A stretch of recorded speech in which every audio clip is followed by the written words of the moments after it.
Alright.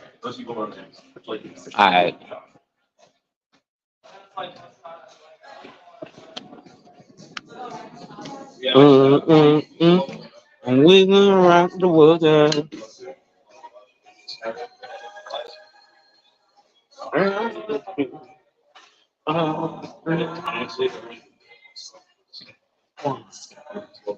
Salute, folks. It's your boy, the insurance junkie, your fiduciary fella, the all-star advisor Alonzo Hall, and I'm here today to weapon tap on your head with actually some powerful man stuff, right? We know about the cigarettes that I'm quitting, but the stoves are things. This is when you get down to the brass tacks, right? When we're talking business, and you see here, Mr. Mac, the gentleman in real life, right? And as you see, we're dressed properly, right?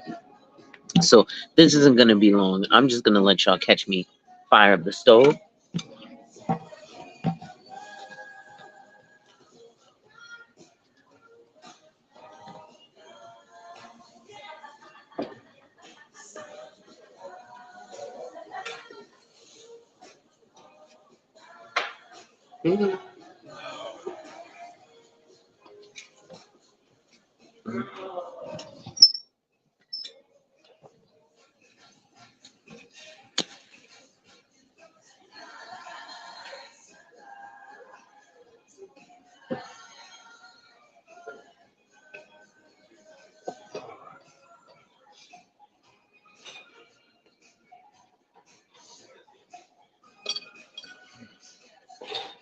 Yeah, you had a lot of stuff in that bag, bro.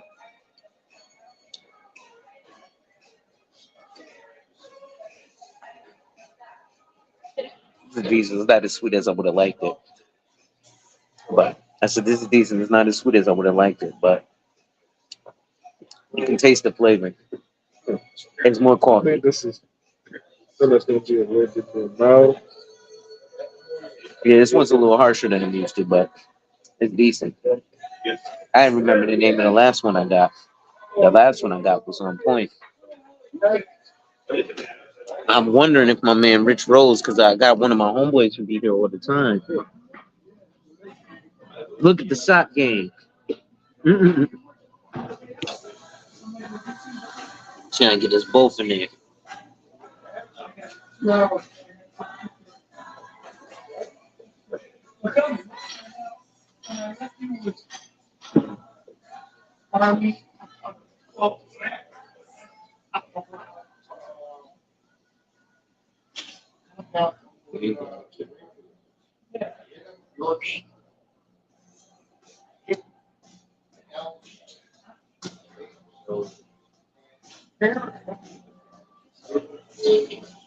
Yeah. So, ladies and gentlemen, y'all are gonna see more content like this in kind of professional setting.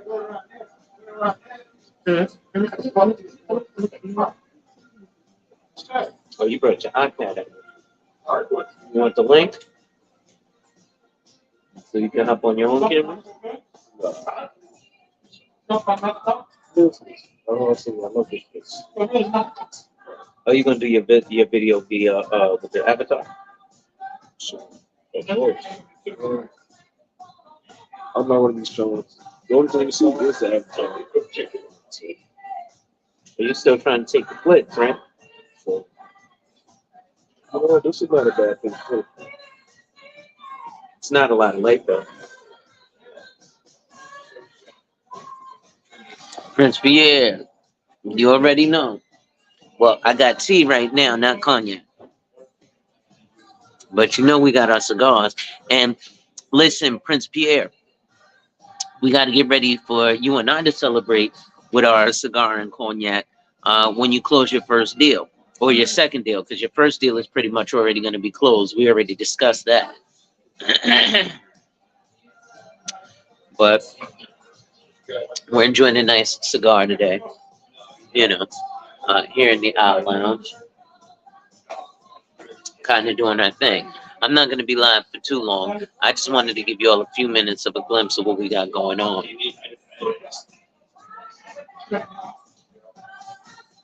Yeah, I wish I could have traveled one day. Yeah. That was sweet.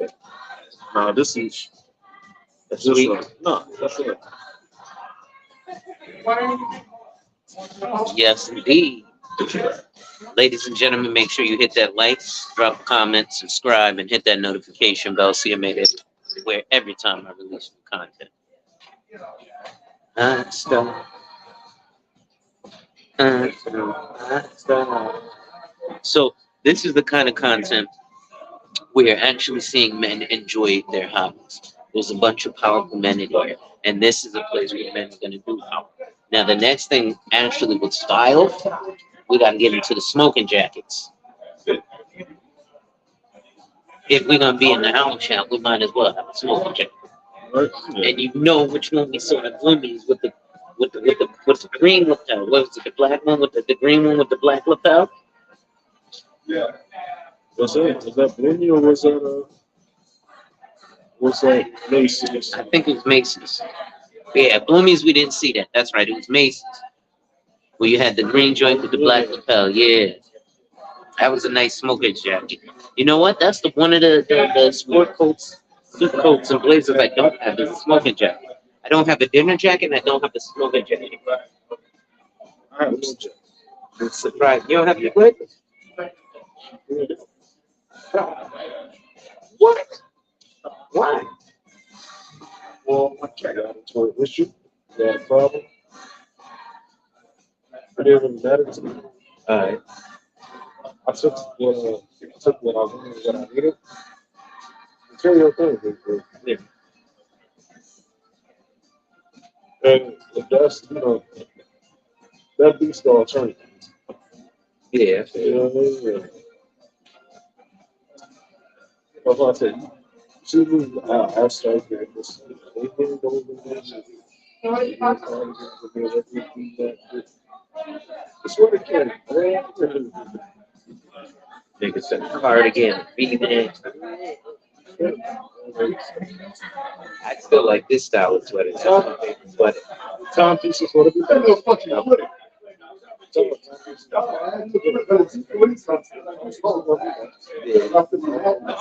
maybe going on. Old school.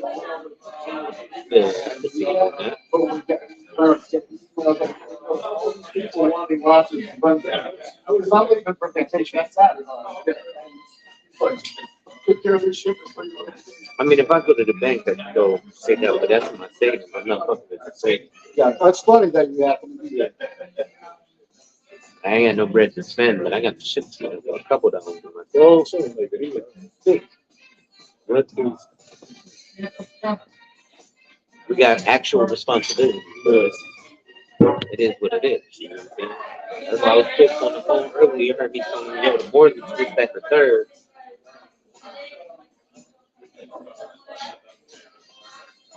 And now I gotta pull back and find out. Now I gotta also for my client. Yeah.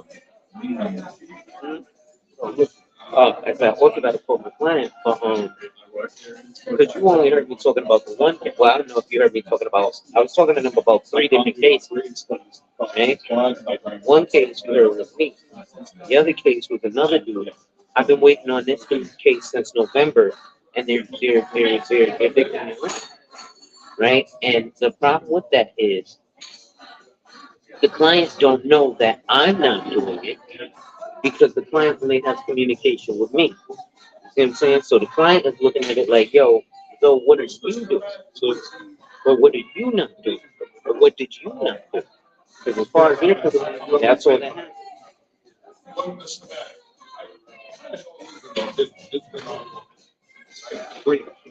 This is the girl. So what you gonna do? Some content on it. How you feel the time? That's why I changed the file. It doesn't hurt to just it doesn't hurt to just I think that's the problem with guys. A lot of people like us. Those are my friend. So he said he just put the same. Things like I feel like everyday because that's what we do. Right? You gotta go to court every Yeah, but see, that's a different. You shouldn't. That shouldn't be the realm that this is associated with. And unfortunately, for a lot, that's the only realm that this is associated with. But then we ask for things like power. Right? What is power associated with? Most guys that you think of who have power dress like this. Right? Most of the guys with anything. Well, I won't say that right now, but I'm sure it's probably during business. So you wait. Now, some it's a business. So once you become a certain level, you don't have to dress a certain way. But even like, I had a buddy who, when he bids for government contracts, that's how he dresses. He's not in his plumber gear. Oh, yeah. Right? So another one of my talking points is you know, work from home. Yeah. So that's what I think that's what the next video is. I could give you a bunch of insight of that because a lot of people fail at working their job. There's a lot that goes into it.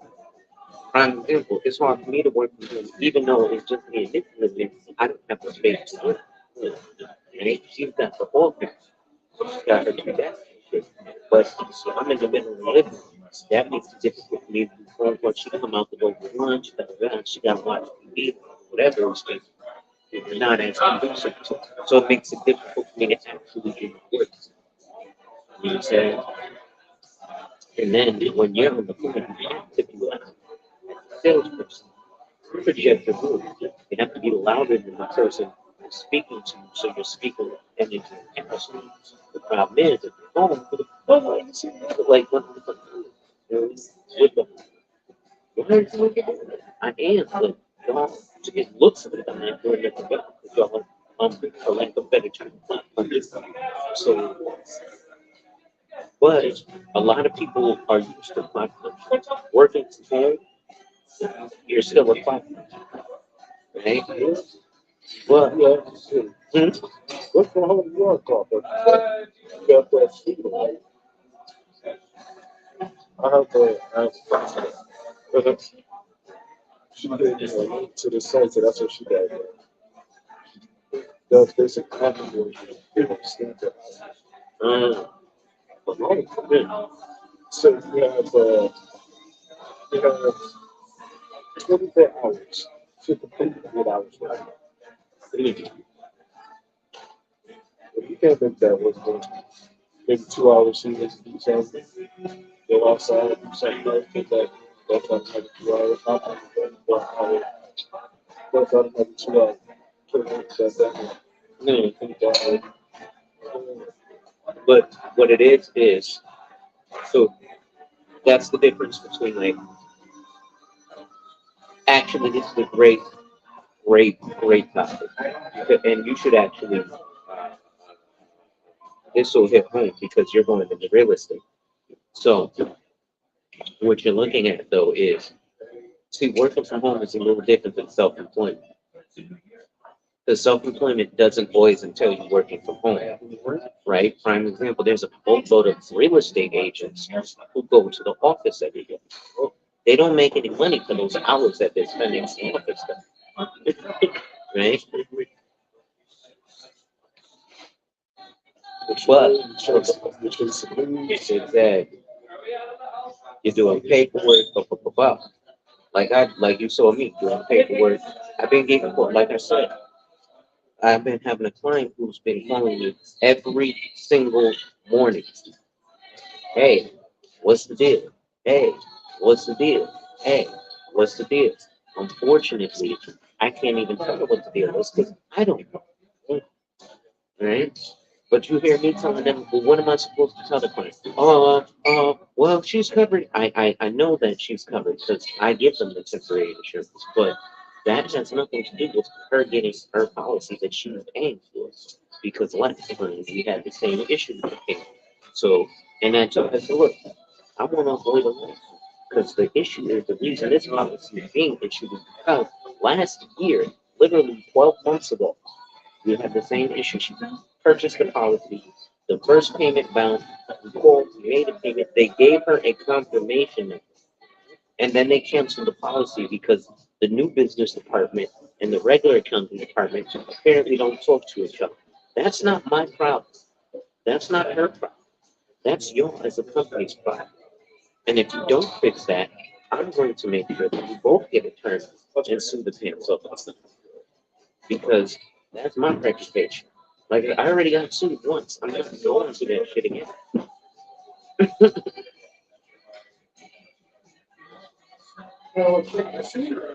Hey, 410 grand? I'm not going to do that again. That's fucking people gotta work their whole life to make that. You know what I'm saying? And somebody now can just take that pound of flesh from me. So now I gotta work the rest of my life to pay this. You think I'm gonna get sued again? Hell no.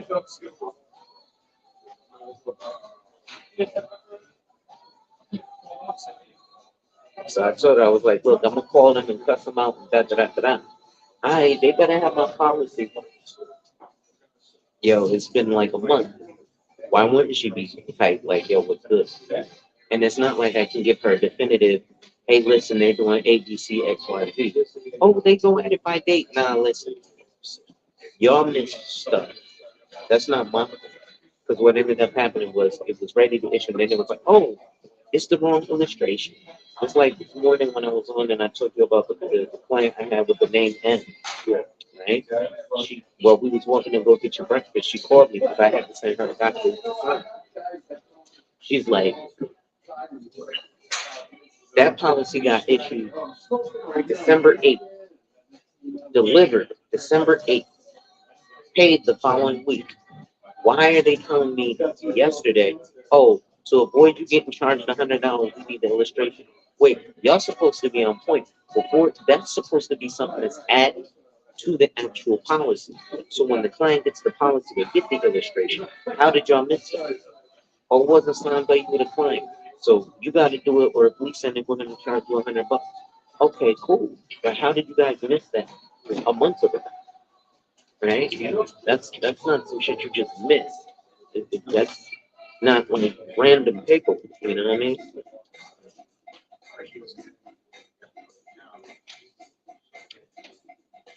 It has when we got to do it. I gotta start coming up in here enough that I can get it in. What's going on, brother? What's happening, pal? Same old stuff, different day. Good. So you know what?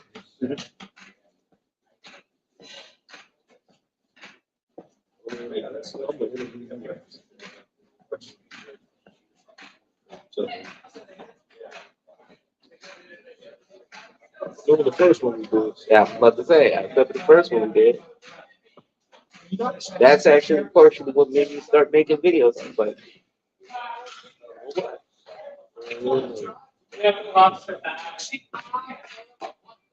that my mentions or yours? Look, choice. The boogie to the boogie, the boogie to the bang bang, boogie to the beat.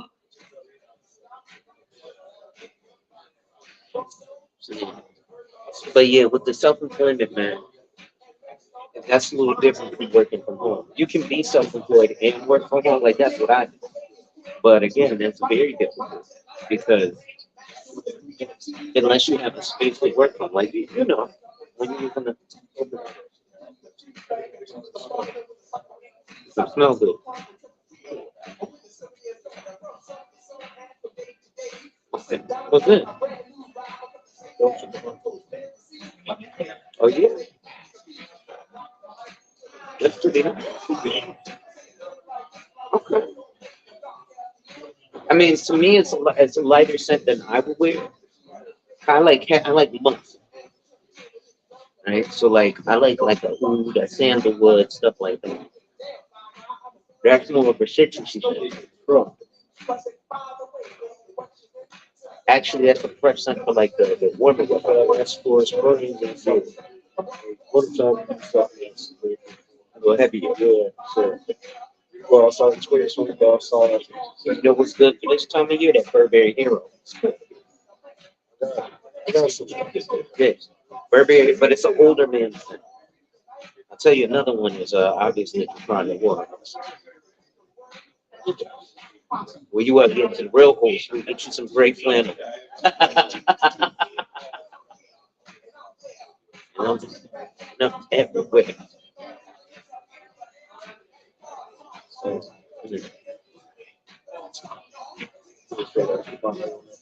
hey,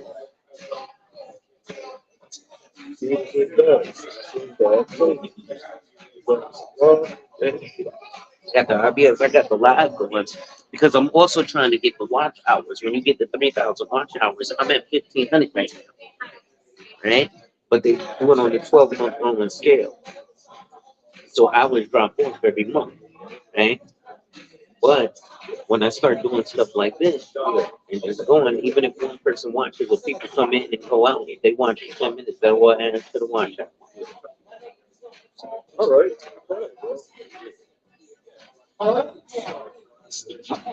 So you go ahead and do your interview.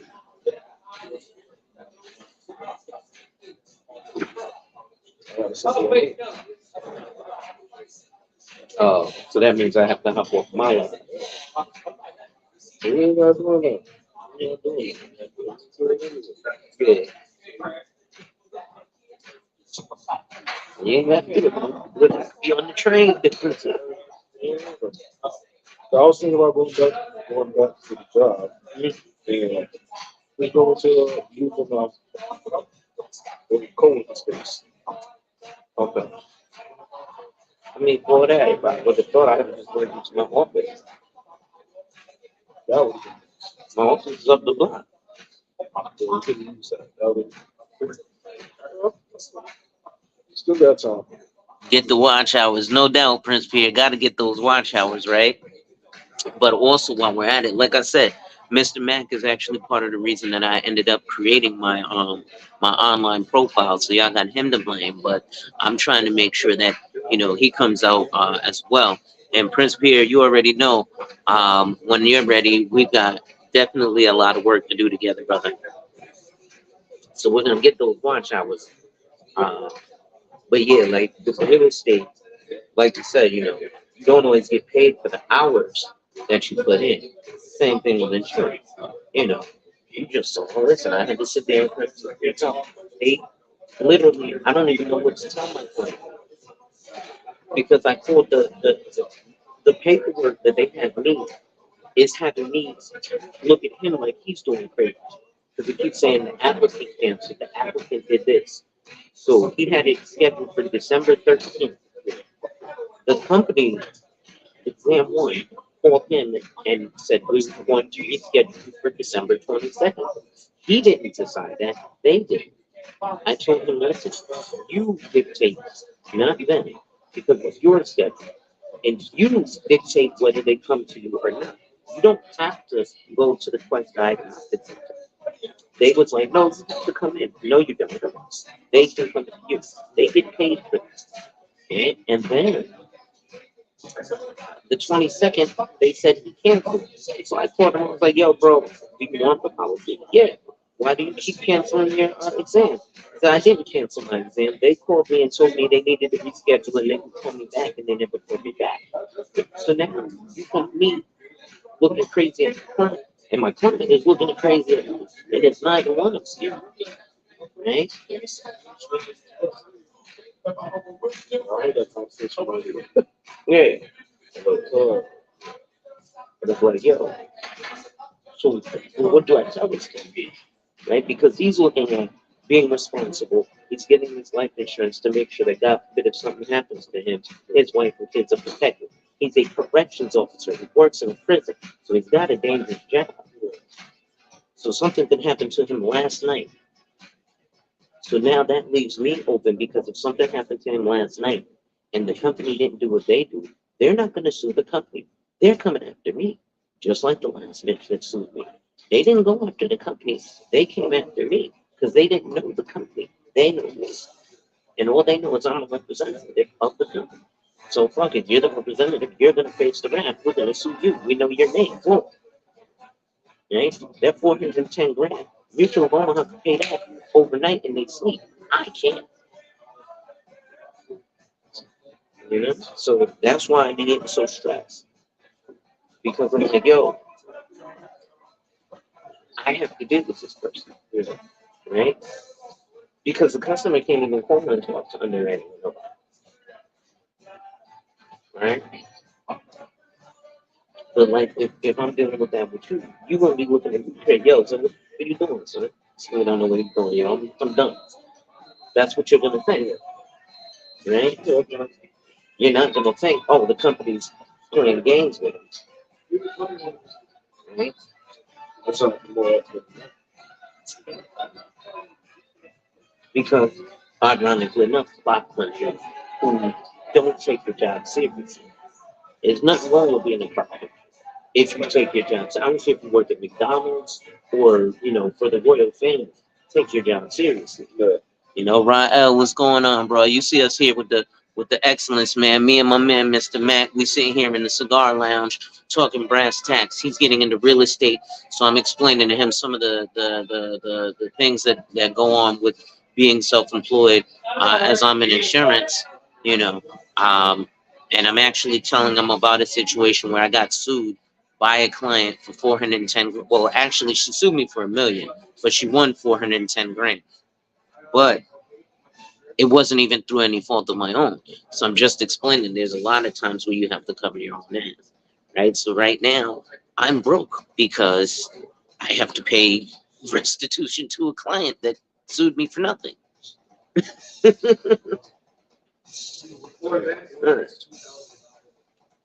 But it wasn't even my fault. It was the company.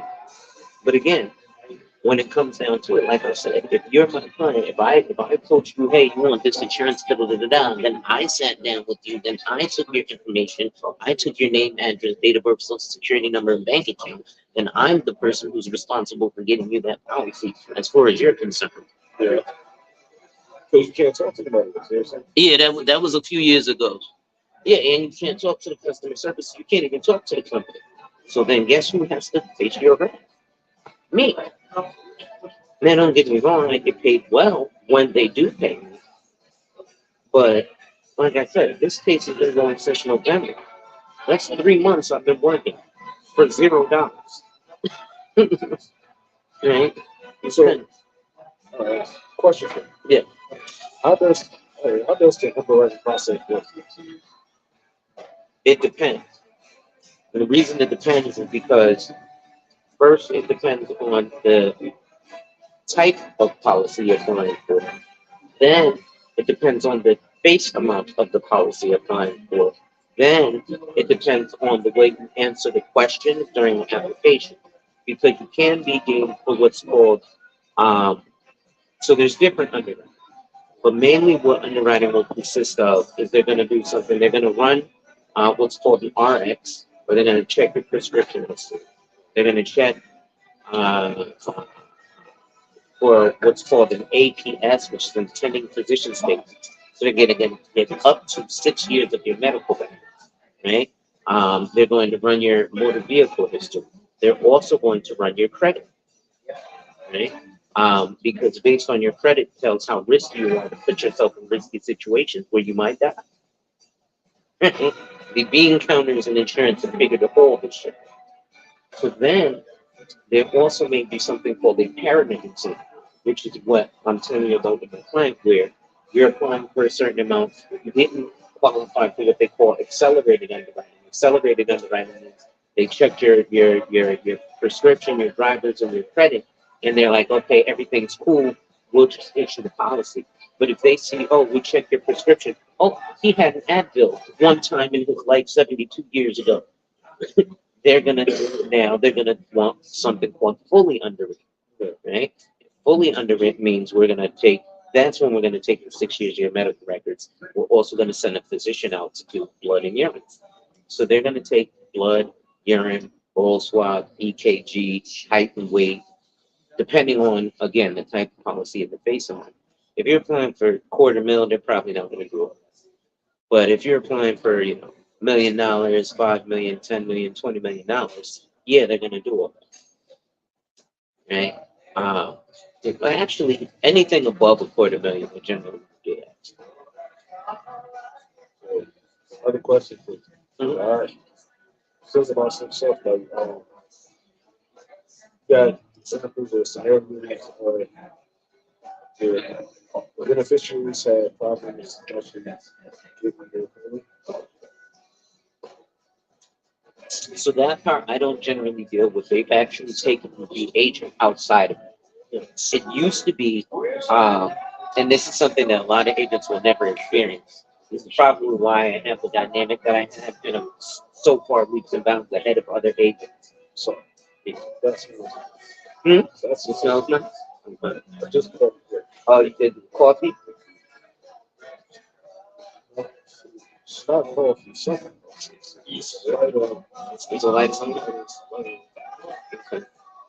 But so what will happen is, again, this is why I'm leaps and bounds ahead of other agents. Most agents have never delivered a death. But when you walk into a funeral and you're amongst a bunch of people and everybody's looking like, who the fuck is this schmuck? Are you? This is not a wedding. You don't crash a funeral. And then you walk up to the widow and you hand her an envelope and she opens it and it's a check for 100 grand or half a mil or whatever it is. And she hugs you like she knows you for her whole life. That changes your dynamic. They've since changed that where now they just, because of digital currency, you're just going to get a debit card, right? Um, so they've kind of extracted the ability for that relationship with the agent.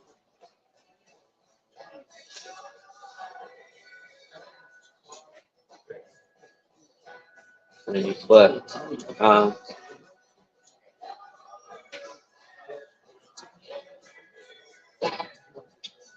so you'll also get situations where, so most people don't understand that life insurance works like this. They can take up to 18 months to pay your death benefit. So this is why I say it depends on the type of policy you get. Because, for example, like if you look at Dave Ramsey and Sue Norman, they're always like, whole life is terrible. If you look at like the Colonial Penn commercial, that's whole life too, but that's called final expense. So that you call, you say, hey, listen, Uncle Bob died. Here's his death certificate. Blah, blah, blah, blah, blah. They're gonna pay you that in between 24 hours and a week. But traditional insurance, they're gonna go, okay, did you die within the first 2 years? If you die within the first 2 years, they have something called a contestability clause. So what's that? That means, hey, listen, if you die within the first 2 years of this policy, we're going to look into insurance companies don't want to pay out. They want to hoard your money. So they're going to look into your application. They're going to delve into that application and they're going to make sure you didn't lie or misrepresent any information. If you do during that first contestability clause, they legally don't have to pay out. Another situation, and we're all familiar with this, is an act of war. So if you die in an act of war, or what the government deems as an act of war, insurance companies legally are not to pay. So 9/11, no insurance company was supposed to pay out because it was deemed an act of war. Now, some insurance companies, one insurance company that I pick on, which is Primerica, um, they claim to fame is that they paid out. Another company that paid out with death benefits was Aflac. But because these companies paid out and the federal government said, we told you you cannot pay out in this situation, they charged those companies $1 billion each. Oh, you want to pay out when we told you you can't pay out? $1 billion. Right? So they got charged $1 billion for paying death claims because it was during an act of war. And they breached their contract because in their contract it says you can't pay out during an act of war. That's a contract. It says The other way that people won't get paid out. Actually, a buddy of mine asked me about this yesterday. There were some kids. I think they were. I can't remember what part of Connecticut. It was like the dumbest starting five ever. So these five teenagers went, and they went to go home invade somebody's house and drove in a car and crashed and all this other stuff. And my boy goes, "Yo, is there some kind of life insurance policy that we can get for idiots like this?" And I was like, "Well, yes, and you can get a policy on it, but the problem is this: if you die during the commission of a felony, you voided your life insurance. So if you're, oh, I'm gonna go rob a bank, and then you get killed during robbing that bank, your life insurance is not paid. Oh, I'm gonna go, be the biggest drug dealer in Miami. Okay, you're selling drugs in Miami. Cool. You get killed by, the rival gang. No, no, no life insurance. You were doing the felony. You were doing a felonious act. Right now, speaking of felonious acts, I've actually got asked this question as well because I do have clients who everybody has a past, right? So I have clients who are like, well, what about for felons? Because if you have a felony, you can't get life insurance because they assume you're going to go back into a life of crime. So they're like, well, yeah, you've already got a felony, so we're not even gonna. You're risky. You've already shown us you're risky, right? Like I'll give you an example. So back in 2019, I had a client who the reason they didn't give him the policy, he had too many strikes against him. This is why it varies, right? He had a violent crime charge. He had a gun charge. So they were like, okay, that's fine. We'll overlook that. But he had also lied on the application and said that he had never had complications or never had cancer. But yet when they went through his health history, they showed he had cancer that went into remission in 2012. So that means that you had cancer, not that you never had cancer.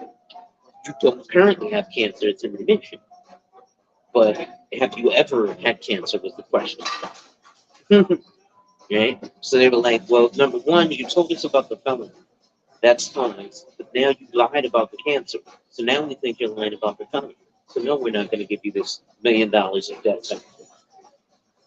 Right? So then you can go out there and intentionally get killed to get your $1 million.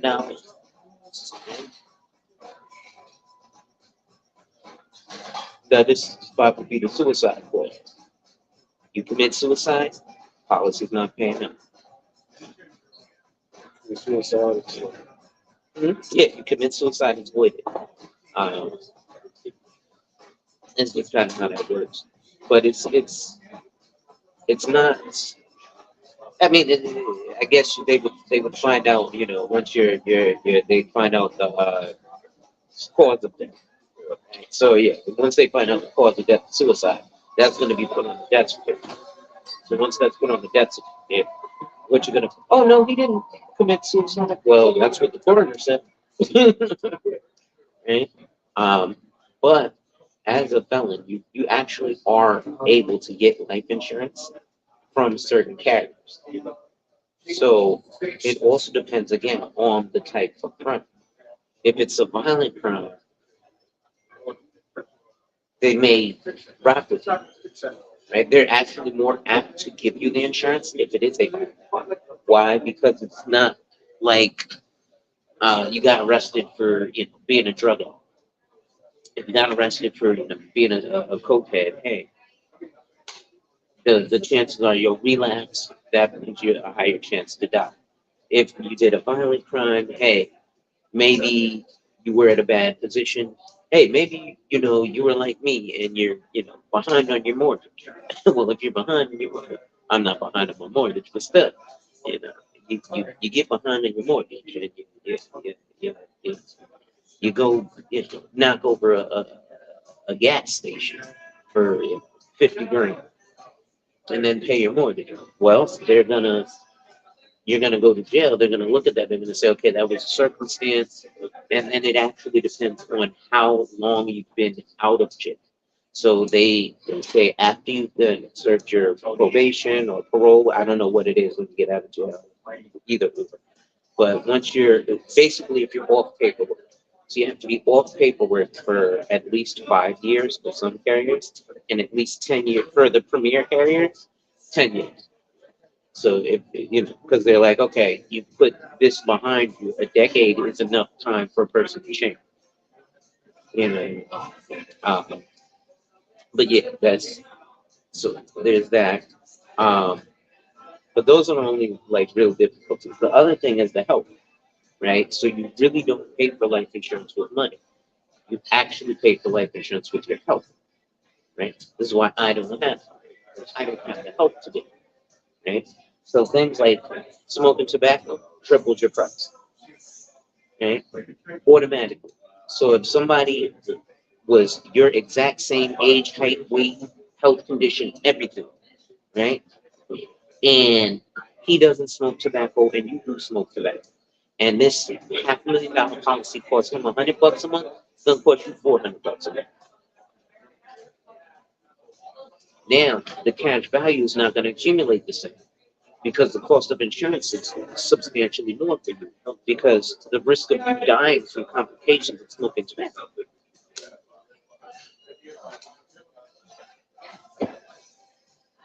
right? So yeah, that. Oops, I'm gonna drop my stove.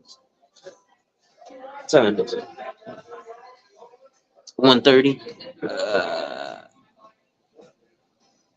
You said you catch him what the 146? Uh, Good. Catch it later in the moment. I mean, so I'm vibing right now. That's what it is. Word, I'm going to do business, yo. We gotta do this more. Well, we gotta get schedules that link up, right? But so you have that. I mean, the underwriting, like I said, is a there's a multitude because then you also have what they have. They have something called instant decision.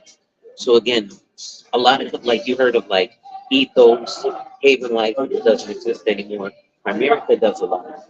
Often term policies will not have um, a lot of this underwriting, right? And you'd say why? And I used to think that term insurance had stricter underwriting because they're giving them more dollars, but they actually have much less strict underwriting for the insurance. Why? Even though they have the risk of more dollars, the likely 99% of term policies don't ever pay out. They're like, yeah, go ahead. We don't have to worry about it. We're never gonna have to pay this. It's just free money. Why? Because I used to give people credit. I was like, oh, people just outlive their term. When I did research, there's a Penn State study that shows that 99% of term policies actually cancel because of lapse. Because unlike with a whole life or a universal, with a permanent life insurance policy, it builds cash value. So let's say your premium is $100 a month. You're paying it for a year. You built up $1,200 of cash value. Shit happens, you lose your job. That $1,200 in that policy will just cannibalize. So they'll just take the $100 of cash value you built and pay the policy. So no, you don't have the cash value available. But God forbid something happens to you inside that next year, your policy is there. Now with a term policy, there's not that option. So shit hits the fan, you lose your job. What's the first thing to go? This frivolous bill, life insurance. You miss the payment, cancel. There's no nothing. The company, hey, he missed the payment. Cancel. Right? So it's much less strict underwriting because they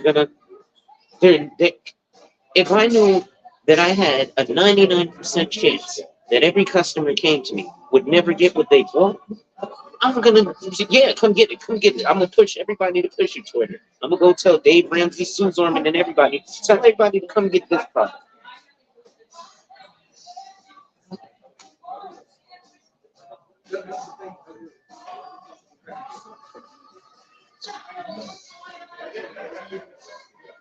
Why? Because I know that okay, there's that 1% chance I gotta pay out. And that 1% chance I gotta pay out. It's gonna be a big pay. But if I've got millions of people give me 40, 60 bucks, right? Let's say I got 1 million people giving me 10 dollars. It's 10 million dollars. And I got one schmuck who dies, and for that 1%, and I got to give him $1 million. I just came up $9 million. Right? So why the fuck would I not force term insurance down everybody's throat? And then the consumer looks at it, well, what am I getting for this? And then unfortunately, we've been trained the wrong way. Oh, well, listen, you could get a 500,000. I'll give you an example. I sat with a client right before Christmas. She was like, well, I want a permanent policy, but I want a $500,000 death benefit. I was like, well, with you're telling me your budget, you need a term policy at that base amount. She was like, well, no, I don't want term. I want permanent. I said, well, for an index universal life of $500,000 at your age, she was 41. At your age, it's going to cost you 500 and I think it was $569 a month. Oh, you want much? Oh, you want? Yeah, $59 a month, right? $569 a month versus um, when I showed her the 500,000 return, it was $689 a year, right? For the same $500,000 death benefit. But what are you getting with that? Well, with the term, you're getting the fact that when you die, your family gets $500,000. But it's a 20-year term. So that means that you're telling your family, listen, I plan on dying in 19 years, otherwise you don't get shit. So if I'm 40 or if I'm 20, I plan on dying by 39. That's your financial plan. You plan on dying by 39. You want to, you're not 39 yet. You want to die at 39?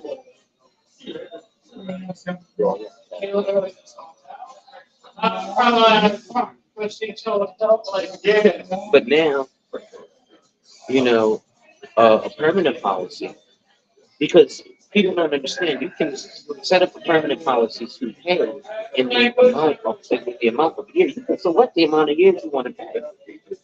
You can pay off a policy in 10 years, pay off a policy in 20 years, pay off a policy in 9 years, or 8 years. You just can't do it in 7 years because the federal government will tax you. But you can pay it off in 8 years, 9 years, 10 years, 11 years. Or if you really want, you can do something called single payment. So you can say, you know what? I remember man asked me that. He was like, is there a way I could just slap some money down one time and have a life insurance? Yeah, but you can't afford that, to be honest, because you're thinking you're gonna slap down $10,000 and get a big pop. Bro, you gotta put up 100 grand to get $1 million. You know what I mean? Like it's not. You don't have the money to do that. You think you do, but you don't have the money to do it. So yeah, there's something, but it's single premium. I have plans to do that. Most of my plans to do that are like happy. So they're like I used to go to the Barclays Center every year to the NBA draft. To try and pick up plans. Right now, I'm looking to get another dose.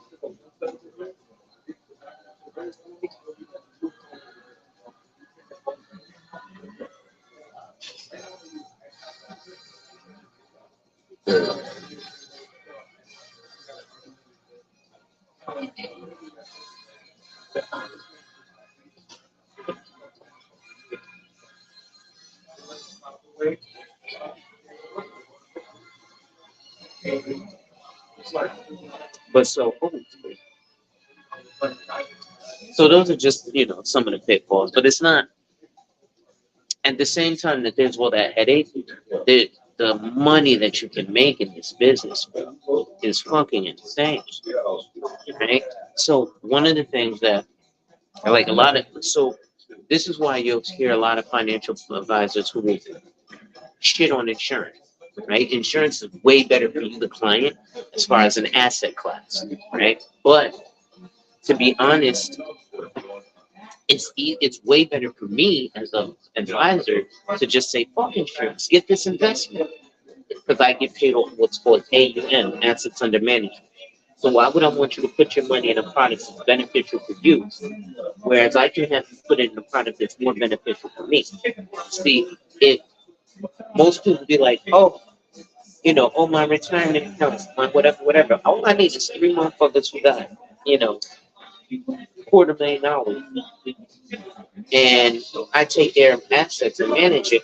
I'm going to retire, right? That could take me 30 days to find three motherfuckers like that. Well, it took that motherfucker 30, 40, 50 years to save up that $40 million of retirement money, right? Plus, it's all subject to the market, right? The difficulty is this: they have people in their emotions. Somebody who's young doesn't need to watch the market going up and down, right? But you have all these fake ass, financial guru, Wall Street crap, all this other bullshit. And they're like, oh, watch the market every day. Good, every morning. Why? Is that your exit strategy? People don't know what an exit strategy is, right? So what an exit strategy is when do I need this money? If I don't need this money for another 20 years, why am I watching it every day? Now, yes, you can look at it, hey, let me just check on it, see that I'm okay, you know, but that's what my job is. So you go, hey, well, so how's it, can I get, you'll get a quarterly report. So every 3 months, you get a report from the financial company saying, hey, here's how your money's going, right? That's it. Now, if you're fucking 40, you don't need to worry about it for another 25 years. And you and I at 40, we don't need to worry about it for another fucking 30 years. Because right now, FRA, full retirement age, where eligible for your full Social Security benefit, is 67. RMD, required minimum distribution, which is where you have to take your a distribution from your retirement account, where the IRS will start taxing you at 50%, is 72, which is 5 years above FRA. Come 2025, guess what RMD is being raised to? 75. So what does that mean? That means full retirement age is going to be 5 years before RMD. So you and I aren't going to be able to get towards full retirement age till fucking 70, which means you and I are not getting Social Security. We are not getting any of this shit because too many fucking old people are living. They're living too fucking long. They need to die, unfortunately, because they're sucking my money and your money. Like, you got people that's really looking for. Yeah. So that's it for us. The problem is this: people are they're not paying into social insurance, right? People are doing gig economy and all this other shit, so you don't have to pay into Social Security, right? So now what's happening is right now, the money that you and I have paid into Social Security is gone. Right now, it's like people nieces age, whose money that's going into Social Security is still going to people. So by the time we get there, her kids might be paying our Social Security. You see what I'm saying? Might. And I highly doubt that. That's why I voted for Mitt Romney. He was going to privatize fucking Social Security. It was going to mean I was going to make a shit ton of money because I was going to sell more annuities. Dude, when it comes to politics, you can't be this, left wing, right wing, these race. That's bullshit. You go for whoever has your best interest at hand. Mitt Romney had my best interest at hand. Barack Obama wanted to give a bunch of fucking handouts to a bunch of fucking lazy people. I didn't like that. I liked the fact that he was going to privatize Social Security, so I was going to make money.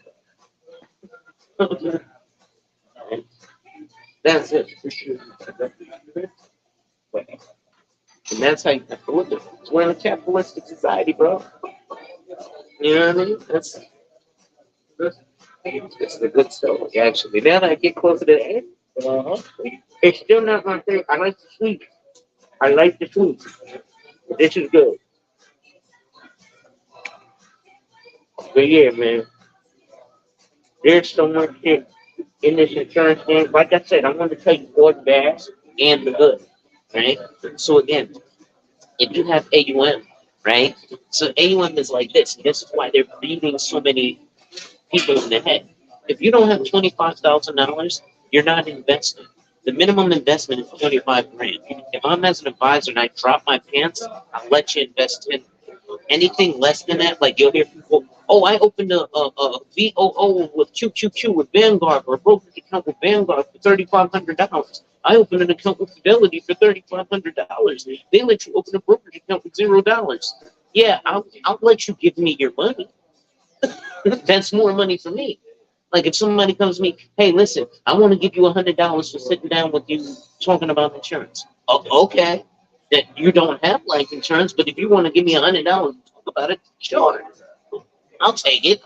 So why the fuck wouldn't Vanguard take your money? Right? But if you don't have 25 grand, you're not investing. Right? There's a reason why. The minimum is 10 grand, right? But there's a reason why. It's called the SAR, Suspicious Activity Report. So the IRS requires that minimum so that they can keep tabs on criminal activity, right? So the SAR is a suspicious activity report. Anytime you transact an aggregate of $5,000 or more, you get an SAR filled out. Now, this is only with financial institutions. You spend 5 grand at Walmart, they don't lose.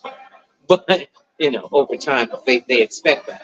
But if you go to the bank and drop 5 grand, Iris is going to be like, "Where the fuck you get this money? We want our cut." So now they'll file an SAR to see where you got that money. And if the IRS didn't get their cut, you you know who coming for it. It's coming for it, right? Because the IRS didn't get their cut.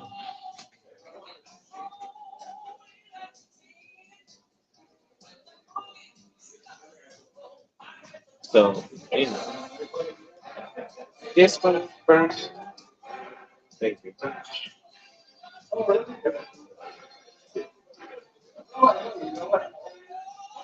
So yeah, those are some of the things. So, but like, so AUM fees. So they started 2 and 20, right? So what's 2 and 20? This is why they beat people in the head.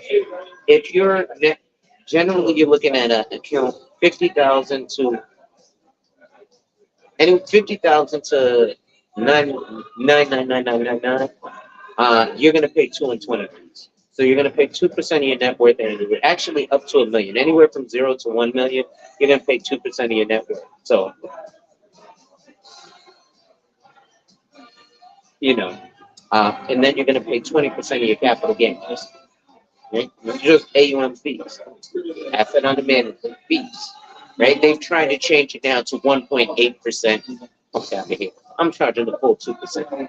Right? So you're gonna pay me 2% of your net worth every year when you buy a mutual fund for me, just because you bought a mutual fund for me. And every year you have that mutual fund, you owe me $2,000.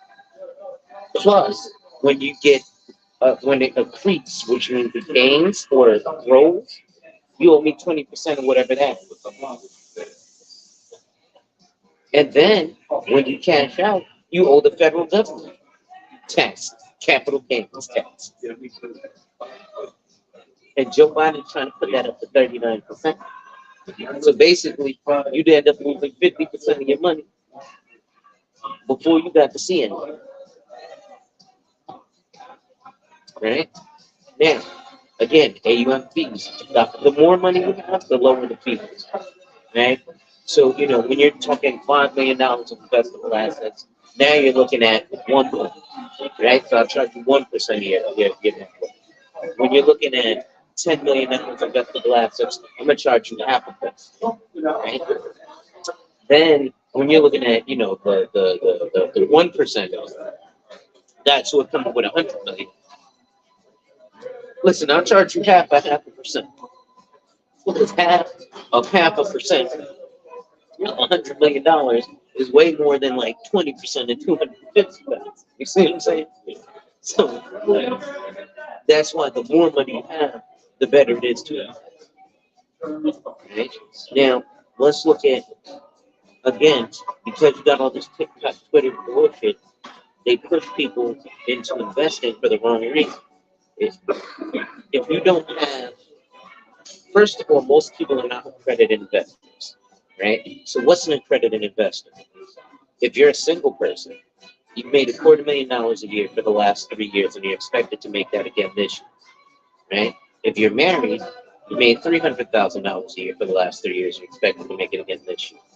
Otherwise, you're not an accredited investor. You can still invest, but you're not going to be able to invest at the scale or in sorts of things that accredited investors will.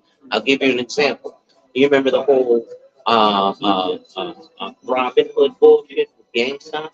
So the problem with that is when you're investing in Robinhood and Stash and Acorn and all these bullshit robo advisors, you're not actually investing in the major market. So what you're doing is you're buying from the middleman. Robinhood went and bought all that stocks. And Robinhood said, we'll slice it up and we'll give you a piece of this stuff, right? That's like me coming here, buying a cigar, and then going outside and saying, hey, I'm selling puffs of a cigar. And dumb motherfuckers come, I'm gonna go buy a fucking cigar. Well, you could just come in the store and buy your own fucking cigar. Right? But I'm gonna tell you that. I'm gonna let you buy a fucking cigar. Hey, I'm selling puffs, $3 a puff. Oh man, that's a deal. 3 puffs, you just bought your own damn cigar. I'm not gonna tell you that. I'm just gonna keep giving you a puff for $3. So now you're buying it in from Robinhood. So now, why did Robinhood block retail investors from buying, but they didn't stop the hedge funds? Well, number one, when they bought the stock from Robinhood at $100, and then it went up to $500, and they started selling it back. Robinhood had to go take a loan of $1 billion from the government because they have to have a certain amount of reserves. So they was like, oh shit, we can't afford now to 5x what you just gave us a month ago, right? Maybe for a couple of people, but then it would have turned into a Ponzi scheme. They'd have to get more investors to pay the old investors. So they had to stop people from trying to invest. Big retail, big and institutional investors were like, yeah, we don't give a fuck, pour more money into it, dump more money into it. We're going to get our return. And if you're like me, I take a short strategy on that. So when you're investing, see, there's so much shit that goes into it. You actually have to have a one-on-one with a person. You can't take Dave Ramsey's advice and think you're going to be able to do something, right? This is a multiple hour conversation, right? Because you have to understand this. What's your risk tolerance? You know what risk tolerance is. Wall Street Trapper ain't telling you shit about risk tolerance in a $700 course, right? Risk tolerance is, listen, how long did it take you to save up this $25,000 that you're $27,000 that you're going to give me to invest? Right? Because like I said, 25 grand is what you invested. You still owe me 2 grand for my job. I got to get paid. Right? So how long did it take you to save up that 27 grand? Did it take you 6 months or did it take you several years? If it took you several years, you kind of don't have the risk tolerance to be invested. Why? Because you could give me that $27,000 today, and tomorrow I say, hey, your investments, I'm sorry. You want to try again? You're gonna be like, motherfucker, it took me several years to save up that 27 grand. Then you have no business investing. But if it took you 6 months, all right, another 6 months, I'll save up the money again. All right, cool. You see what I'm saying? So there's levels to it. So risk, exit strategy. What is an exit strategy? How the fuck am I gonna get out of this? Time horizon. When the fuck am I gonna get out of this? Right? So it's not just a one shot thing, right? Um, there's levels to it, right? So with the levels that there are to it, um, you want to kind of understand what you're getting into.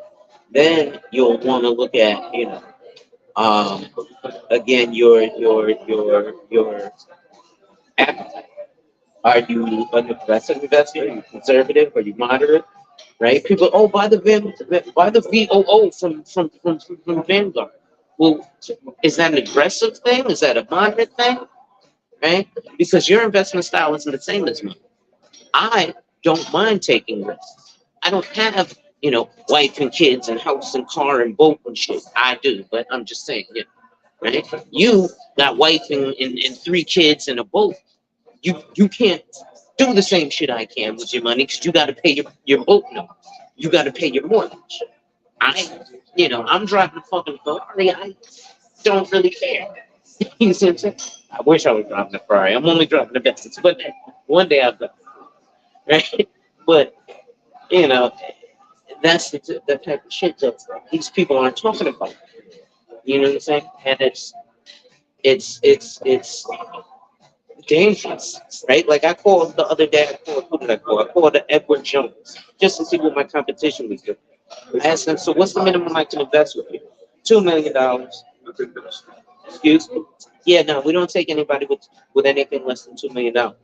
So they have themselves in a niche, right? And most investment advisors, they don't want to fuck with anybody with less than $250,000 because of all the work you saw the stress I was going through. Right? So why the fuck would I put myself through that? Somebody who can't even pay me $2,000 a year, right? $50,000 account, 1% A1 fee. That's $590. It's not really worth my energy. Not with all the stress I have. You see what I'm saying? So unfortunately, and then what ends up happening is the general public gets into specifically the stock market or investing to generate wealth, while the wealthy do not go into the stock market to generate wealth. The wealthy go into the stock market to preserve capital. So what does this mean? So in 2020, when we were at a 3% inflation rate, unfortunately, we're much higher than that now. But in 2020, when we were at a 3% annual inflation rate, if you put 100 grand in the bank in 2020 and let it sit there for 10 years till 2030, your 100 grand in 2030, it's now worth 50. Right? So the wealthy go into the stock market so that their 100 grand in 2020 is the same 100 grand in 2030, not so that they can get any more money. Because the average return on investment over the course of 20 years is 10%. And those aren't my words. You know who that comes from? Warren Buffett. He's a fucking 100 years old. I think he kind of knows what he's talking about. Right? He's been doing this for some time. Right? He's done seen recessions, regressions, aggressions, preventions, all that shit. Average rate of return is 10%. Right? Because the wealthy don't play the stock market to get rich. They play the stock market to preserve that capital. You done? Yeah, I'm pretty much done. So, ready? Well, we can run it if you want. That was next train. See that dropping that again. Ah, I ain't mad at you. Yeah, I might have to ask tomorrow. So I might want another stove. I ain't even know. Oh, See that drop. but so those are like I said, man. I can't wait till you get into this business, bro. Either this or real estate. Either one of them. Because real estate is fun too. But I would only, like I said, if I'm gonna go back into real estate, I'm only doing it in New York City, or maybe DC. But I don't know. Just play right to yourself. Put it to international. With biggest markets for real estate. Okay. I'm gonna get every state on it. Okay. For video, they're never start breaking down the states.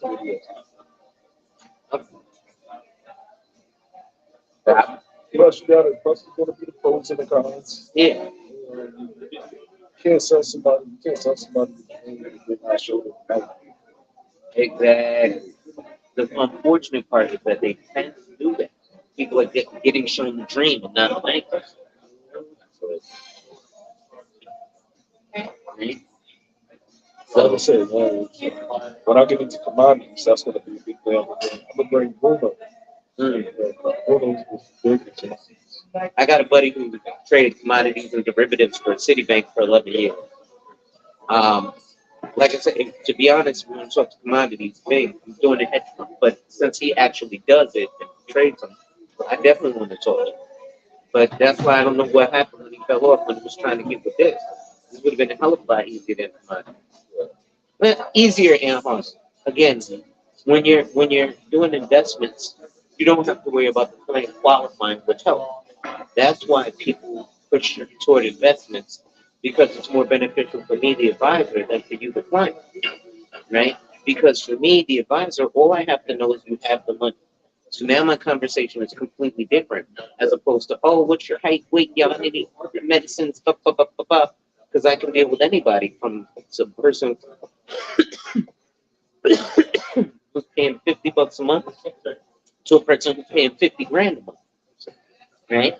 But when I'm dealing with an investment, listen, you got 25 grand? No, get the fuck out my face. You got 25 grand? No, get the fuck out my face. You got 25 grand? No, I have $1 million.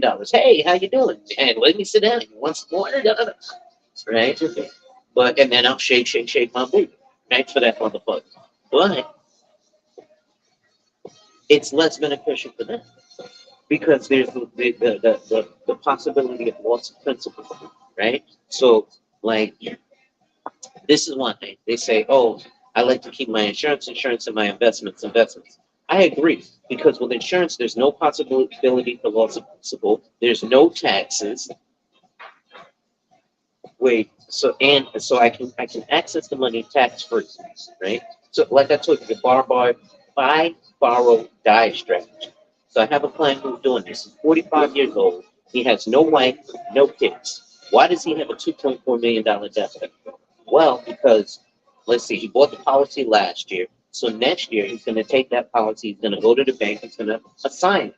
So normally you would use an assignment, or like you would buy real estate, and the collateral would be the physical property. So you'd have to go to the bank and say, hey, give me a loan based on this physical property. Then they go appraise it. What he's going to do is assign his life insurance. Hey, listen, I got this $2.4 million death benefit. It's got cash value in it. Give me $1 million. Okay, where's your collateral? This life insurance policy that says I got $2 million. So if I die, y'all guaranteed to get your $1 million. And by the way, there's 100 grand cash in it already. I've had it for at least 2 years, so I'm not going to waste 100 grand by getting approved and loan and canceling the policy. Why the fuck would I lose 100 grand? Right? So they're going to keep the policy going. So now, as opposed to if I don't pay my mortgage and now they have to foreclose on the house, that's more money, time, energy, and effort the bank has to spend. If I don't pay my mortgage and the bank has to foreclose on my life, all they got to do is call the insurance company, cancel the life insurance policy, get the 100 grand out of there, and leave me with the deficiency. What do you think the bank would prefer to do? The easier step that saves them more money, right? Let's get into it. Like I said, I got buddies who got their fucking head up their ass because the real estate agents, they always want to, oh, suck a dick, do a 1031 exchange. You already bought it. You sold your house, now buy another one. I had a buddy who did that. He put $500,000 away with me. He sold his house in Jersey for 750K. His realtor was like, oh, you don't want to pay the taxes. Yeah, all right, buy another house. He said, why the fuck would I buy another house? Right now, my mortgage is at 2.7%. We're in a 6% mortgage rate. You mean you want me to triple the interest I'm paying? Fuck you. So he called me, yo, what can I do? I said, listen, we'll put it away into a retirement account. Boom, $500,000 into a retirement account. Guess what he paid in taxes? Goose it. Same way he would have with a 1031 exchange. So who do you think he's happier with right now? Me or his real estate agent? His real estate agent who would have got double commission, locked him into another 30-year commitment, and triple the interest he was paying. Or me, who just put him into something that he's guaranteed $25,000 of interest growth every year because the annuity is growing at fucking 11%. Right? So I'm sorry. That's more than 25. That's 51,000 or something a year that he's getting in interest. Or he could be paying 6% interest. Which would you rather? Get interest or pay interest? Okay, so why the fuck aren't you guys doing this type of stuff? You don't know about it. Your financial people would prefer to get, like I said, all I need is 3 schmucks to give me $250,000 and I can retire. Well, these motherfuckers have to work their whole life. Or I could be in the position that I'm in now and saving the fuck out of my client. Now I have clients who want to dude is in Brazil.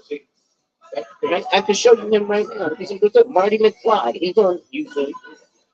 He's on my Facebook page. Right? Fucking like I said, 3/4 of the world. He's a happy camper right now. He loves me to shop. Right? So, You know, you couldn't go sit down with it. you know. So I look at it like that. I'm like, That's just good. but let me hop off of this. Ladies and gents, it's your boy, the insurance junkie, your fiduciary fella, the all-star advisor, your social media insurance broker, Alonzo Hall. And I just wept and tapped on your head with another ADH Wealth solution. Make sure you hit that like, drop a comment, subscribe, and hit that notification bell so you're made aware every time I release new content. And as always, share, share, share. Lastly, to contribute to channel growth or to schedule an appointment with a licensed financial professional, the links are in the description of this video. With that being said, ladies and gentlemen, wipe ass, work in progress, every day and see success. Remember, folks, when people challenge you, they don't challenge you to challenge you, but they challenge you to challenge you. Accept the challenge. Salute. I will survive.